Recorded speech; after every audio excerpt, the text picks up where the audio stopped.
last act. Good afternoon. And who are the first timers here at the Opera House? Oh, welcome to the Opera House. So this is the headquarters of the Philippine Opera Company. And so thank you very much for coming. As Tita Tunes have said, it's a holiday, but despite for that, you're here with us. So actually, Philippine Opera Company is celebrating its 20th year this September. Yes, so with that, we are very, very happy that we are opening the 20th season with Stephen Sondheim's Passion. And we've been wanting to do Passion for several years already, and I guess it's very apt to do this coming out of our 20th year. So I'll just give you a brief background of the Philippine Opera Company. So Philippine Opera Company started 1999, and then we built the foundation 2001, I think, which is the Friends of the Philippine Opera Company. Because you know how hard it is to mount opera productions here in the Philippines. So with the help of the Friends of the Philippine Opera Company, we have two important programs. First is the Artistic Development Program, and the second is the Audience Development Program. The second is very, very important since you know the Filipinos are not yet really educated when it comes to opera. So for the past few years, we are focusing on the programs of our Young Artist series because we want to build up the audience for opera, educate them to opera.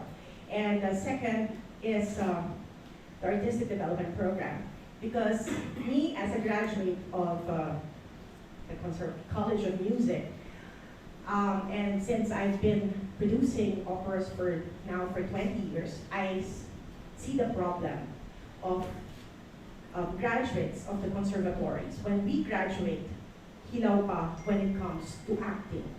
Because we, in the curriculum of the conservatories, we are just too focused with the technique. Yes, they're nodding. Too focused on the technique. And I guess now, because of social media, and you know, people are so, they can watch anything. So, mas ano na yung nila expectations. Gone are the days when the fat lady sings, you know, that just sing in front, and then put your hand like this, and then yun na yun. But nowadays, classical singers or opera singers, you should look like Hollywood actresses. You should be able to be able to act. So that's why with the Young Artist series, we are focusing on that. So para we can be at par with the musical theater because actually opera and musical theater is the same. So that's also our with the audience development program. If you're enjoying watching musical, why not opera? So we're doing a lot of out of the box concepts, and and thank you to our angels. Now who've been very, very supportive. One of Tita Bel Cunanan, POC, and also we'd like to thank Mr. Mark Sum for sponsoring our lunch this afternoon. Yeah, he's also one of the angels from Philippine Opera Company. And so maybe I'll answer na lang later. If you have any questions about Philippine Opera Company, why we're doing Passion, why Passion, not an opera, talaga. So maybe, and I'm very, very privileged to have a good cast, and of course, ladies and gentlemen, I don't have to introduce this multi-talented, multi-awarded director, ladies and gentlemen, Mr. Robbie Guevara.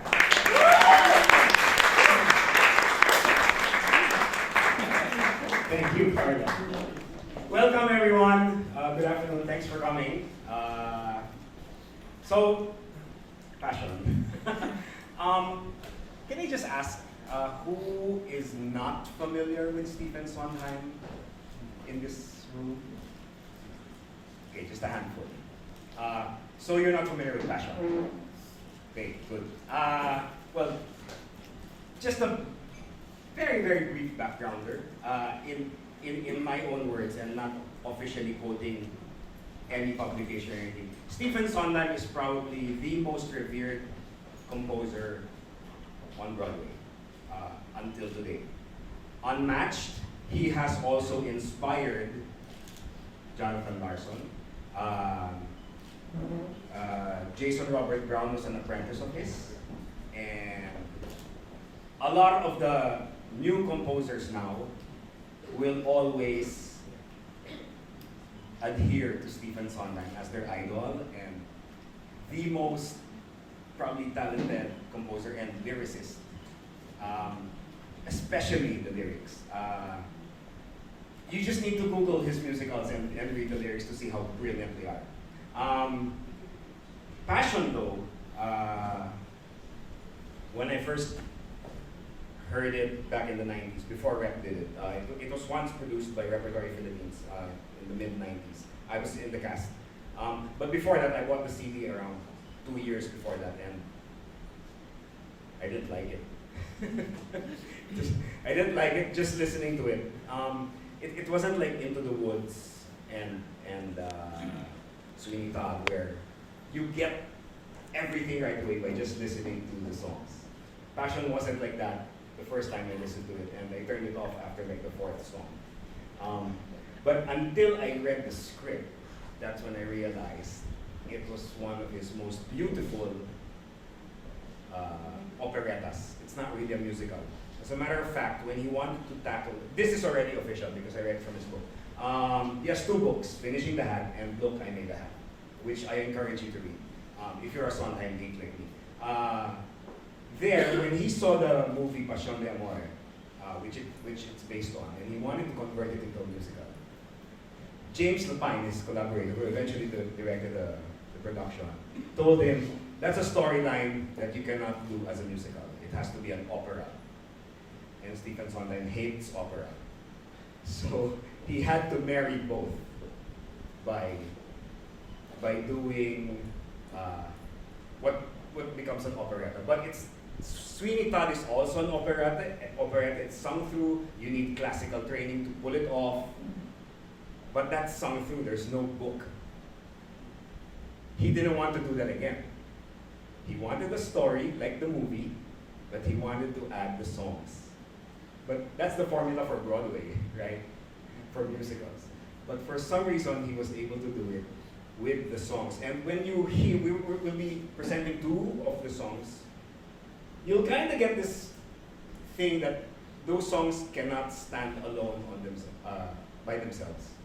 Because it's part of a really complete story, which is what an operetta is about. You have musicals where you can sing one song on my own, or ganyan, and they'll stand alone. Defying Gravity, that's fine. But for an operetta, it's a part of a whole. And that's the beauty of it, and that's the challenge. It's a 1-act operetta. It will probably run around an hour 50. I will not put any intermission because I don't want to interrupt whatever emotions will start building up, hopefully from the audience. That's the goal. So that's my brief background there.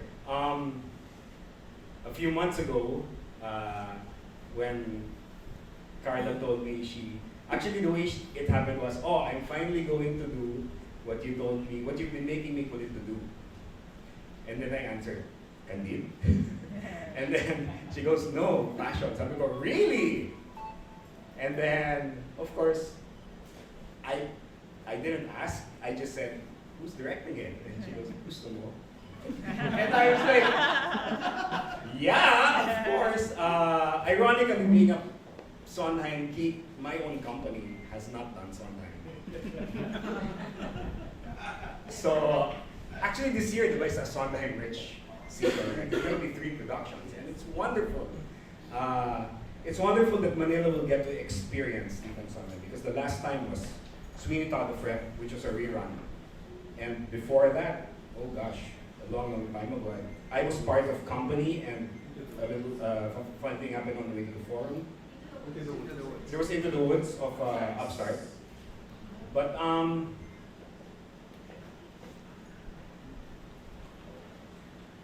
people need to be reminded on the genius of Sondheim. Even though the movie came out of Into the Woods, it's not the same experience you'll get from a stage production. What I'm excited with Passion is, like I said, it's a very simple story, ergo very simple set. It's not as brilliantly complicated as Into the Woods, where you have 4 or 5 stories that meet together as one. It's not outlandishly huge like Sweeney Todd. Although I did see a Barrow Street theater production where there was only a cast of 7 that did Sweeney Todd, and all 7 also played the chorus. That was brilliant, but that will never match a Harold Princess original direction. As a matter of fact, I don't think I've ever really seen or experienced a production of Sweeney Todd that will ever match that. Anyway, where was I? So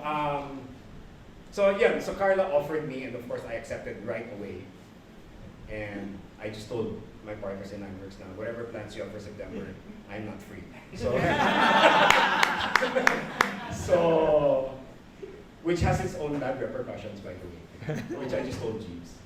So, it's our 10th year in Ironworks, but we don't have any other productions. So, anyway, so that's the story of how I got involved with Passion. And from there, I brought in my Danielle Bartolome, will be our musical director.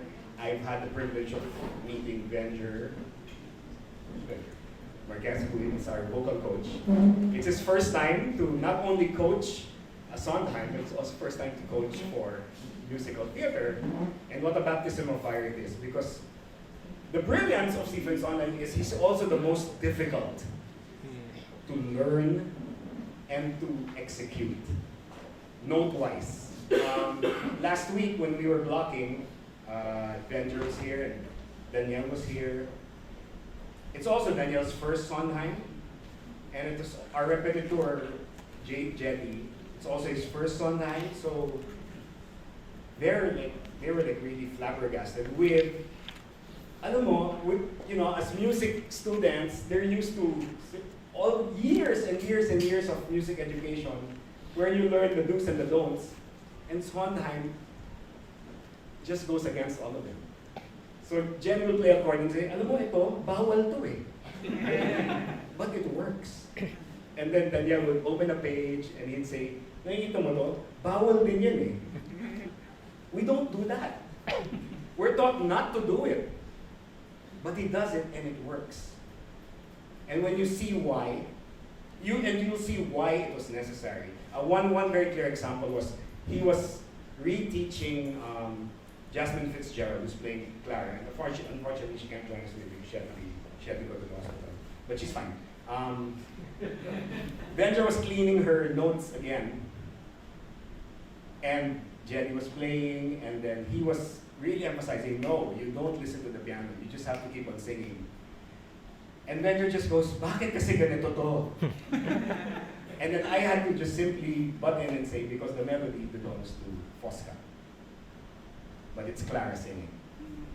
So she cannot, because, sorry, if you're not familiar with the story, it's about a guy who's having an affair with a married woman, and then he meets a really, really ugly woman and falls in love with her. It's as simple as that. But the how they get to that is the complicated process. But that's the very gist of it. And no, she doesn't become beautiful in the end.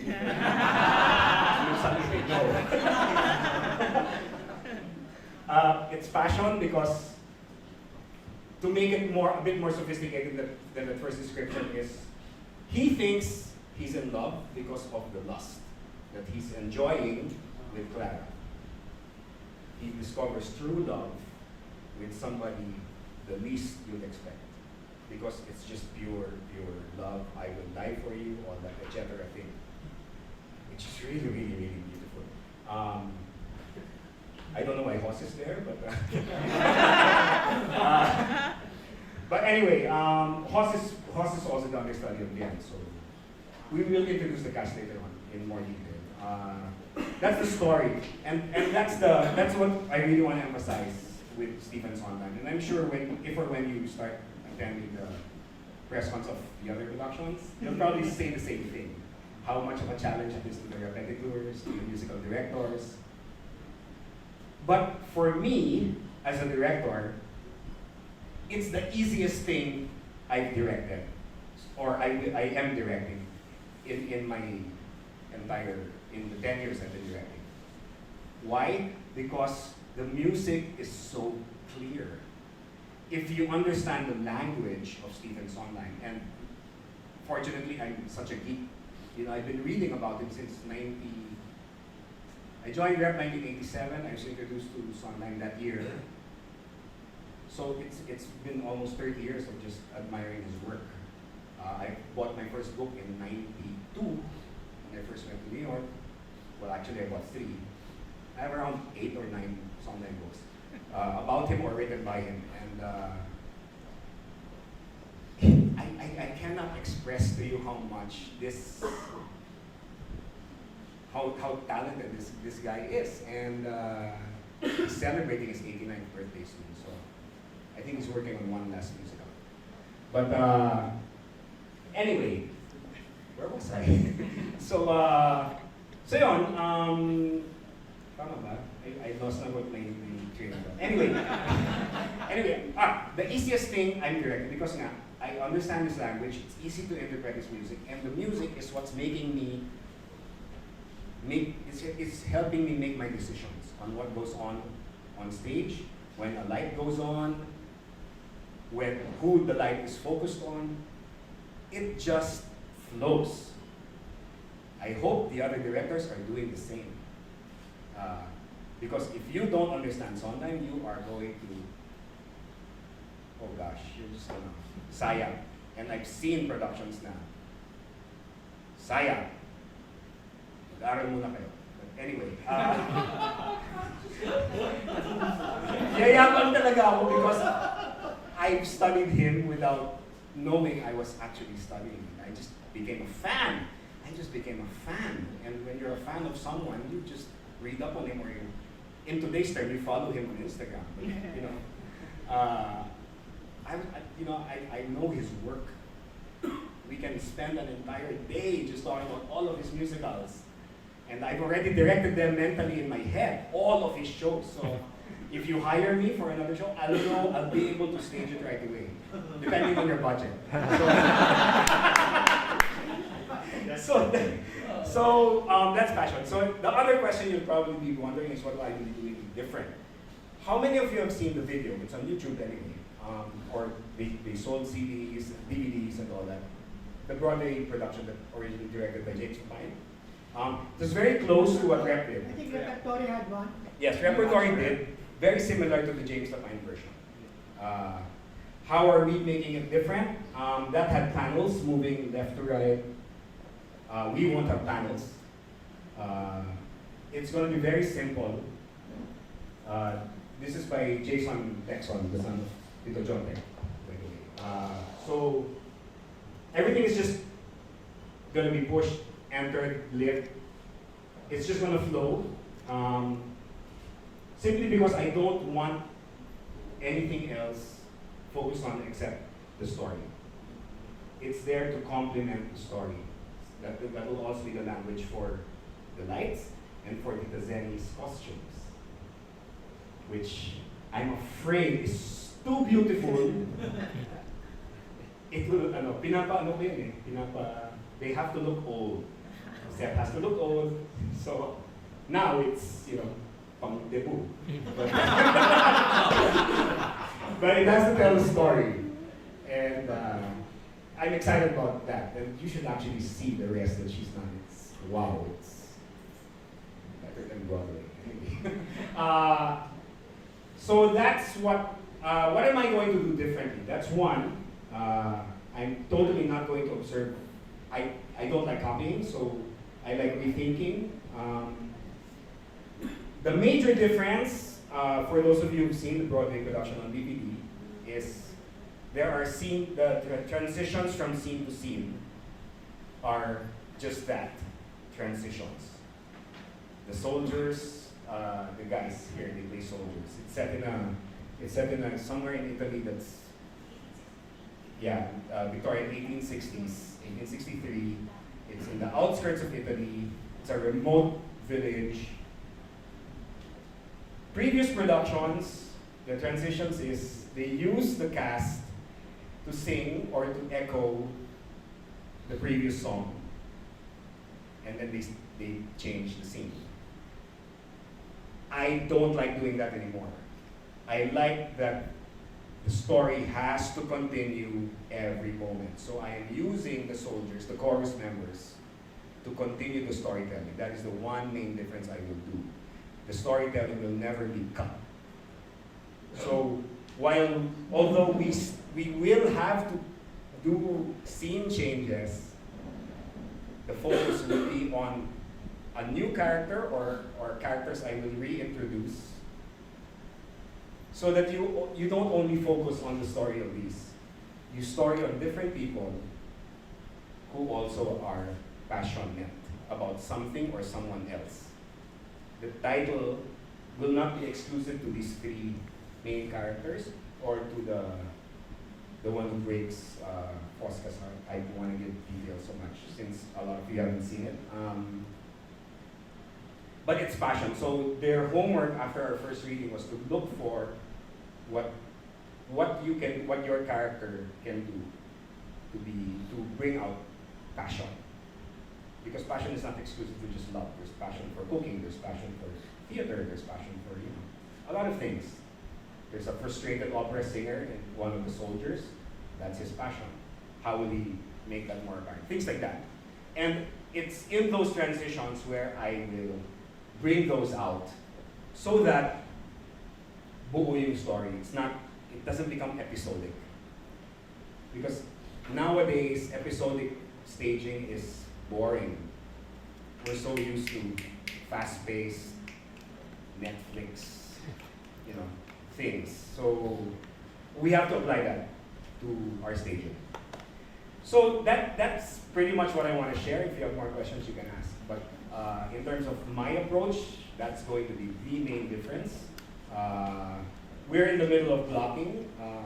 After this press con, we're continuing tonight and through this week. My goal is to finish blocking the whole show by Friday. So we start run-throughs by next week. That's it. I would now like to call the cast. Come on over.